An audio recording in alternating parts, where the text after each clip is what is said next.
Syria में तख्ता पलट के बाद एक तरफ वहाँ के राजनीतिक समीकरणों पर पूरी दुनिया की नजर बनी हुई है।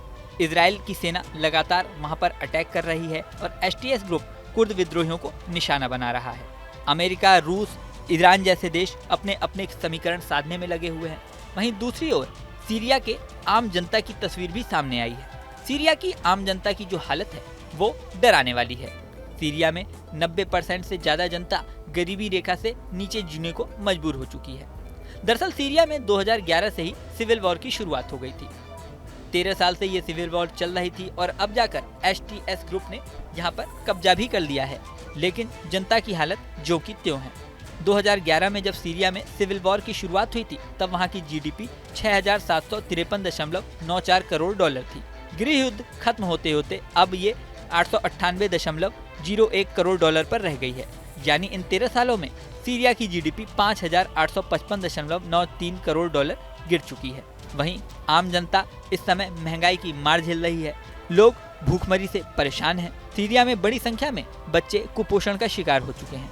2023 में सीरिया में सिविल वॉर के साइड इफेक्ट्स को लेकर यूनाइटेड नेशंस की एक रिपोर्ट भी आई थी। ये रिपोर्ट दिल दहला देने वाली थी। इसमें बताया गया था कि 2011 से चल रहे गृह युद्ध की वजह से सीरिया में 90% लोग गरीबी रेखा से नीचे पहुंच चुके हैं। यानी इन्हें रोजमर्रा का खाना ढूंढने में भी काफी दिक्कतें पेश आती हैं। सीरिया के हालातों को देखते हुए ही विश्व बैंक ने साल 2018 में सीरिया को निम्न आय वाला देश बना दिया था।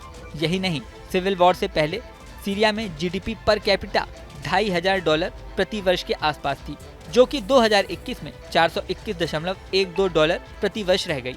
सीरिया में महंगाई दर भी 140% है। इससे आप अंदाजा लगा सकते हैं कि आम आदमी को अपने रोज का खाना जुटाने में भी कितनी दिक्कतें पेश आती होंगी। एक तरफ पूरी दुनिया ये देख रही है कि सीरिया पर किसका कब्जा होगा, कौन इसे हथियाएगा, किसका यहाँ पर प्रभुत्व स्थापित होगा, लेकिन दूसरी तरफ सीरिया की आम जनता है जो भूखे मरने के लिए मजबूर है, जिसके लिए 2 समय का खाना भी बड़ी मुश्किल से नसीब हो पा रहा है। इसके अलावा एक नया खुलासा भी सीरिया के बारे में हुआ है। सीरिया में असद की सरकार खुद ही ड्रग्स का खतरनाक कारोबार किया करती थी। एसटीएस ग्रुप को सीरिया में कैप्टागन नाम का बेहद खतरनाक ड्रग मिला है। सिर्फ ड्रग ही नहीं मिला, वहाँ पर ड्रग्स का बहुत बड़ा खजाना हाथ लगा है। कैप्टागन को गरीबों का कोकीन कहा जाता है। अब ये दावा सामने आ रहा है कि हमास और हिजबुल्लाह को भी इस ड्रग्स की सप्लाई की जाती थी।